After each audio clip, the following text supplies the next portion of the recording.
Բարև ձեզ սիրելի ունկնդիրներ, ես Օֆելիա Կամավոսյանն եմ, հանրային ռադիոյի եթերում կրկին երկրորդ շնչառությունն է, առաջին հայկական մեդիա նախագիծը նախատեսված ավագ սերնդի ներկայացուցիչների համար։ Մենք անդրադառնում ենք 65 եւ ավելի տարեկան անձանց հուզող բոլոր խնդիրներին, առողջական հարցեր, ֆիզիկական ակտիվություն, հոբիներ, աշխատանքային իրավունք, վաստակած հանգիստ։ Հաղորդման շրջանակում մենք ներկայացնում ենք նաև այն անհատներին, որոնց կյանքն ու գործունեությունը կարող են օրինակ լինել մյուսների համար։ Այնպես որ նորթափ եւ երկրորդ շնչառություն վերցրեք, այսօր ես հյուրընկալել եմ Վարդան Հովհաննիսյանին, նա բեմադրիչ է, բարի օր ձեզ, շնորհակալ եմ որ ժամանակ գտանք։ Հիմա ավելի մանրամասն կասենք, թե ինչու եք տաղավարում։ Այո, բարև ձեզ, բարև Օֆելիա ջան։ Ուրախ եմ որ այստեղ եմ եւ սկսենք հարցազրույցը։ Վարդան, ասացեք խնդրեմ, թե ինչն է,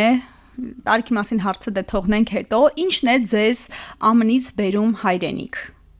Բարբերաբար բերում, անընդհատ բերում։ Դուք այսպես ասած թելերը չեք կտրում ոչ մի կերպ, հետաքրքիր է։ Հայրենիքը դժվար է, այսինքն որևէ ձևով ինչ որ ուրիշ բանի հետ համեմատել։ Հայրենիքը անցում է անընդհատ եւ չես ուզում որպես հյուր գալ պարզապես, այլ անպայման որևէ բան անելու, որևէ ծրագիր իրականացնելու համար։ Եվ պարկասուկ հաջողվում է վերջին տարիներին մանավանդ բավական հաջող ծրագրեր են լինում։ Իսկ հայրենիքի այդ կանչը տարիքի հետ ավելի ուժգնանում է, ավելի բարձր է այդ կանչը ձեզ համար։ Երբեք չի պակասել, որ պիտի ուժգնանա։ Միշտ եղել է, ես երբեք չեմ կտրվել հայրենիքից, այնպես չի եղել, որ որևէ ձևով մտքով, սրտով կամ աչքերով երբեք չեմ կտրվել հայրենիքից։ Եվ այդ կանչ ասելը իմ համար մի քիչ տարօրինակ է, որովհետև ես նորից եմ ասում, միշտ եղել եմ եւ մնացել եմ հայրենիքում, ուր էլ լինեմ, հայրենիքում եղել եմ նորից։ Ուղղակի ֆիզիկական բացակայություն է եղել։ Այո։ Հիմա անդրադառնանք մեր հանդիպան բուն թեմային, ինչն էր այս անգամ ձեզ բերել Հայաստան։ Ես գիտեմ, որ հենց երեկոյան, ոնց որ ժամեր առաջ պրեմիերա էր Արտաշատի դրամատիկական թատրոնում, պատմեք այդ ճանապարհը, մենք ներկայացումը տեսանք արդեն, ինչ ճանապարհ եք անցել մինչև երեկվա օրը։ Գաղափարից սկսած։ Անցյալ տարի որ առաջարկություն եղավ, արդեն 2 տարի առաջ Արտաշատի թատրոնի հետ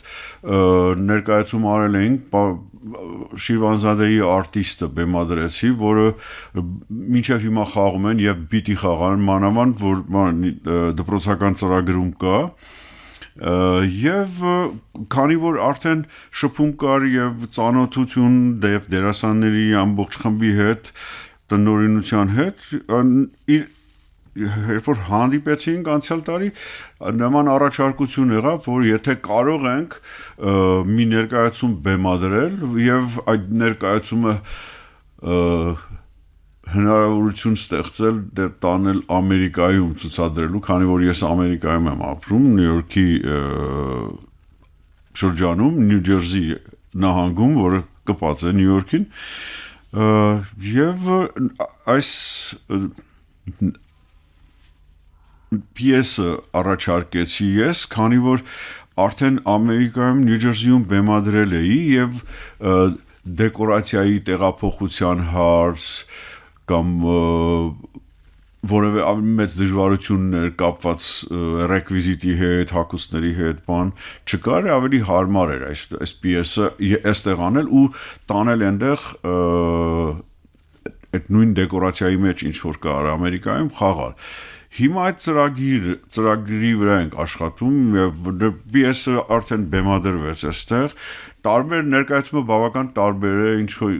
քան ասենք Ամերիկայում բեմադրված ներկայացումը։ Հետաքրքիր է, ինչով։ Նախ տարբեր դերասաններ են խաղում, տարբեր թատրոն, պրոֆեսիոնալ թատրոն է, իսկ Ամերիկայում սիրողների խումբ է եւ հնարավորությունները ավելի են այստեղ ու պրոֆեսիոնալների հետ աշխատել ավելի արդյունավետ է բոլոր դեպքերում, հասկանալի պատճառներով։ Ուրեմն այդ ձևով այդ տեխնիկական հարցերի շուրջ են գնում ոչ թե քննարկումներ, այլ ուղղակի աշխատանք, որպեսզի վիզաների հարց լուծվի, դեսպանատան հարց լուծվի, որպեսզի արդեն կարողանանք աշնանը նոյեմբերին արդեն ներկայացում օրը նշանակված է Նյու Ջերսիում Նյու Ջերսին փոքրիկ քաղաքներ ունի, ինքը մեծ նահանգ է, նահանգ առանձին եւ ունի փոքրիկ քաղաքներ, քաղաքներից մեկում, որ կոչվում է Fairlawn, ունի community center, այդ center-ի համայնքային կենտրոն։ Այո, համայնքային կենտրոն, այո, եւ այդ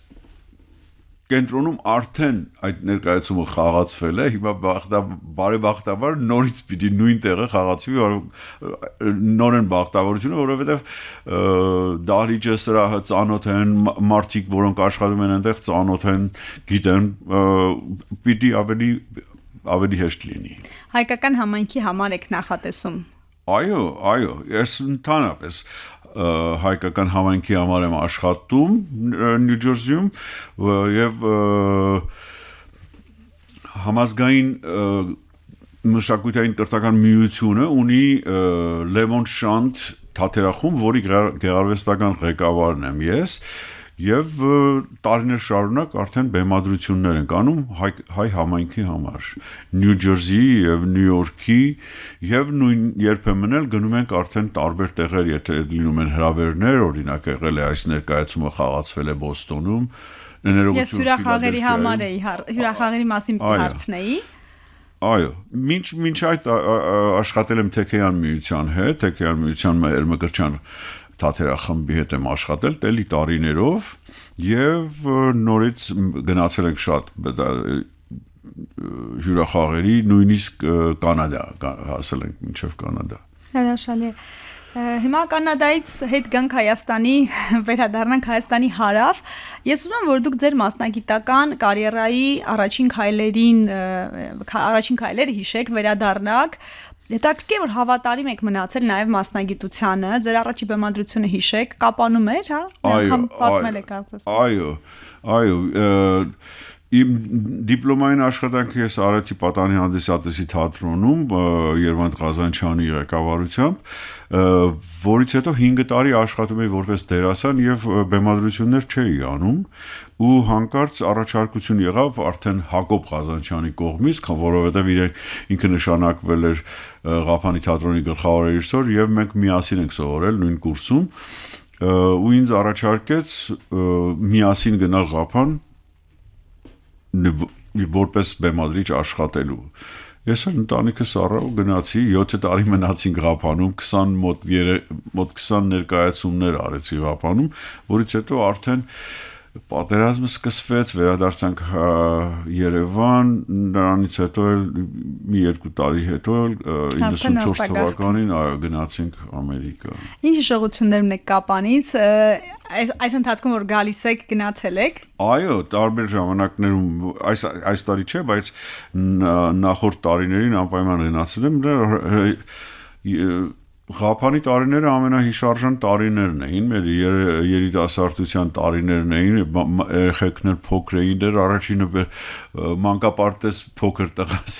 Ղափանում գնաց, իսկ մեծը առաջի դասարան Ղափանում գնաց, այնպես որ շատ լավ ժամանակ ունեցանք Ղափանում 7 տարի այդ լեռների մեջ, անտառներում, հա, բնության մեջ, գետերը, բաները, աղբյուրներ կան, վահանավանքը շատ գեղեցիկ, շատ լավ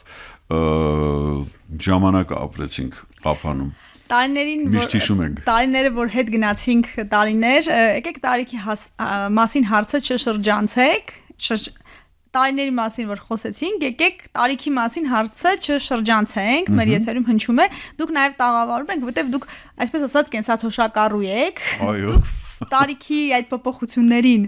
ինչպես եք վերաբերում եւ զգում եք արդյոք փոփոխություն եւ տարիքն էլ ասեք, եթե գաղտնիք չէ։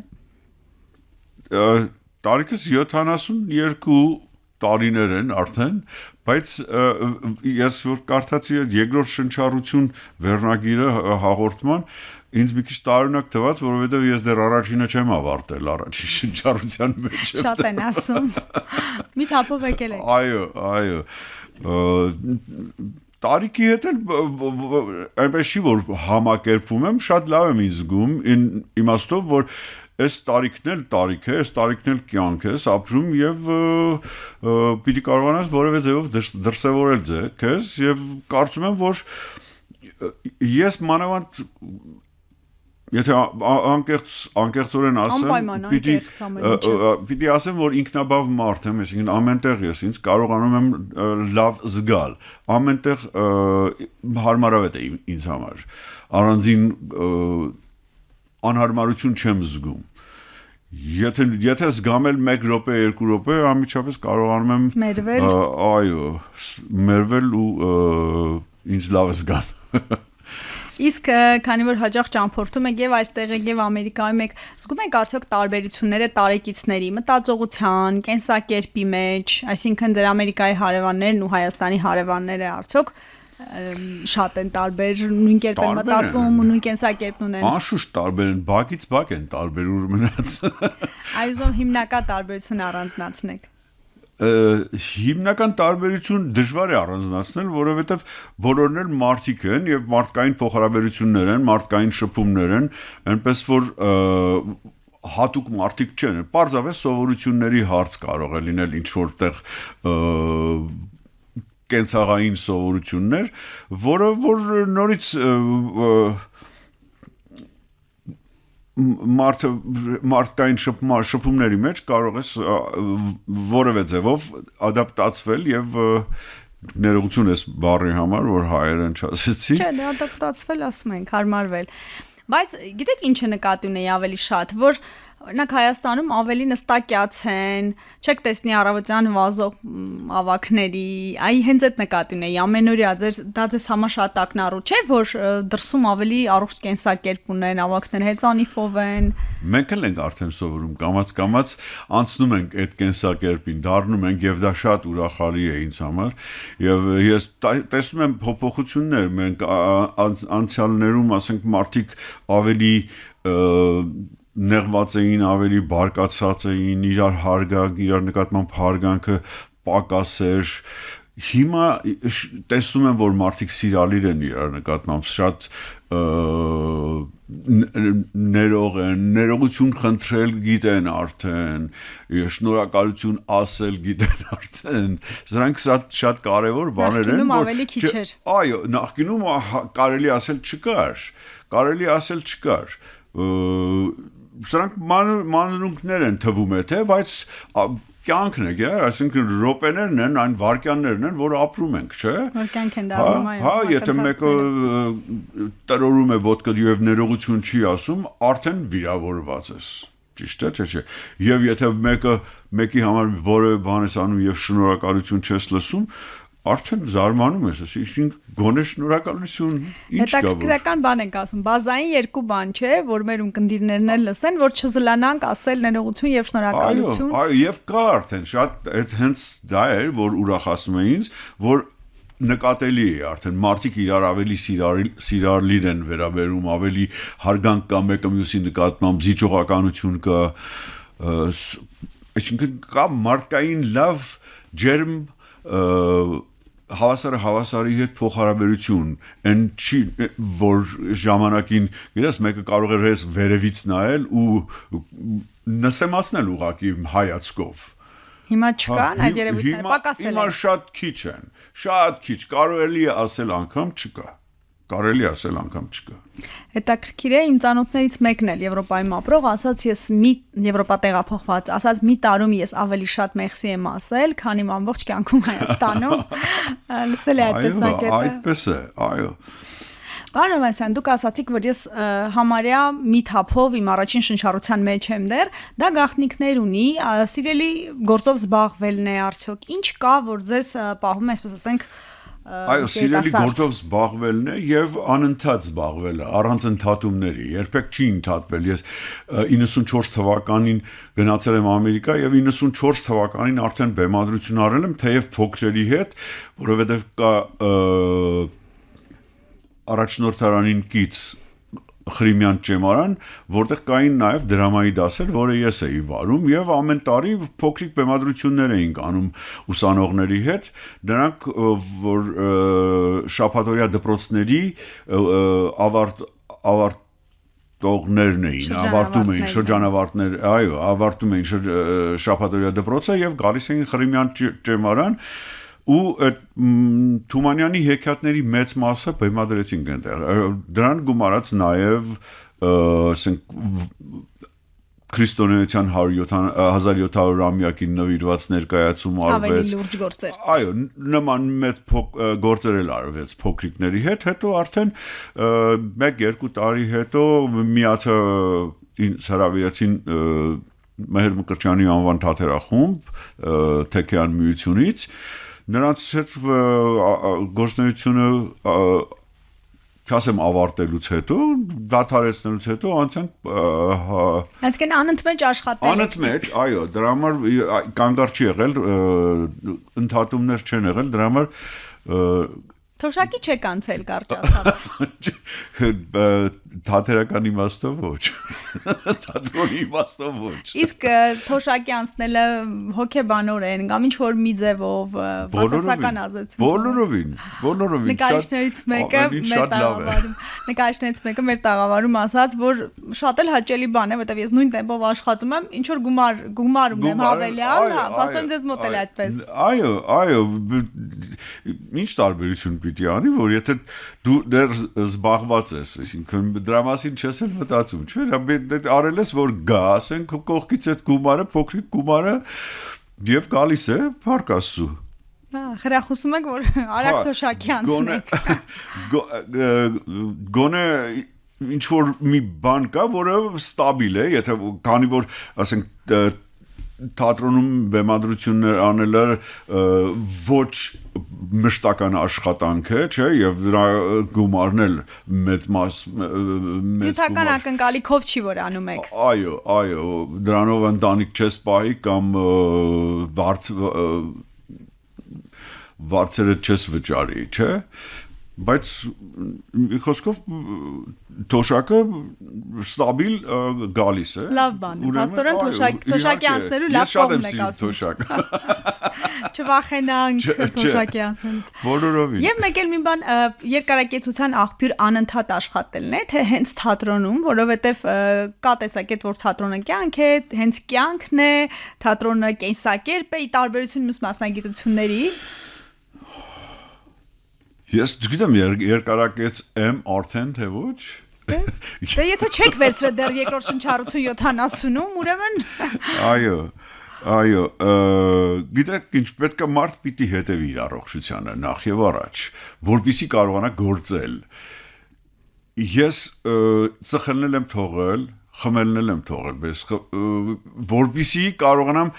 աշխատել եւ անել այս բեմադրությունները, այս ծրագիրը իրականացնել։ Հենց դրա համար հավատացեք, հենց դրա համար։ Որ առողջությունը թույլ տա։ Որ առողջությունը թույլ տա, որ կարողանամ, այսինքն տակից դուրս գալ այս ծրագրի, այսինքն իրականացնել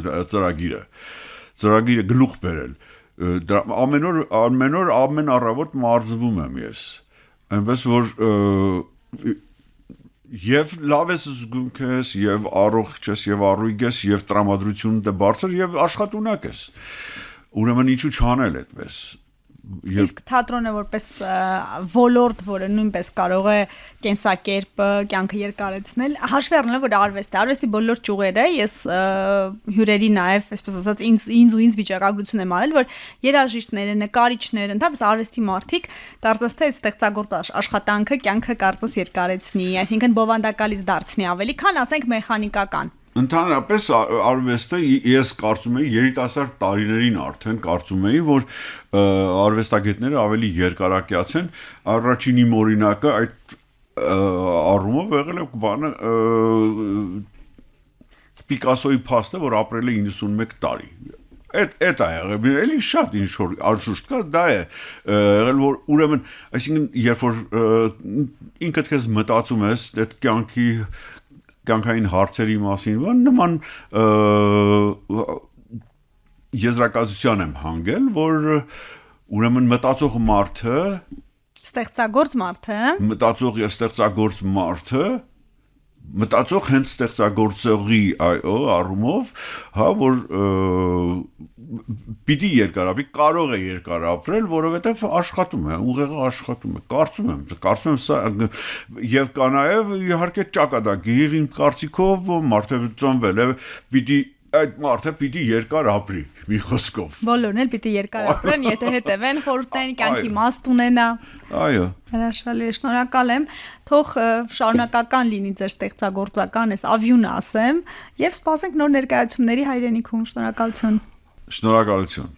Ակտիվ եղեք, լսեք մեզ Հանրային ռադիոյի amradio.am կայքում, դիտեք հաղորդումը, բաժանորդագրվեք երկրորդ շնչառության YouTube-ի ալիքին։ Գտեք մեզ TikTok-ում, Instagram-ում, Facebook-ում, գրեք ձեզ ուզող հարցերի մասին։ Մենք դրանց անպայման կանդրադառնանք հաջորդ թիվ։ Առողջ ու երկար կյանք եմ մաղթում։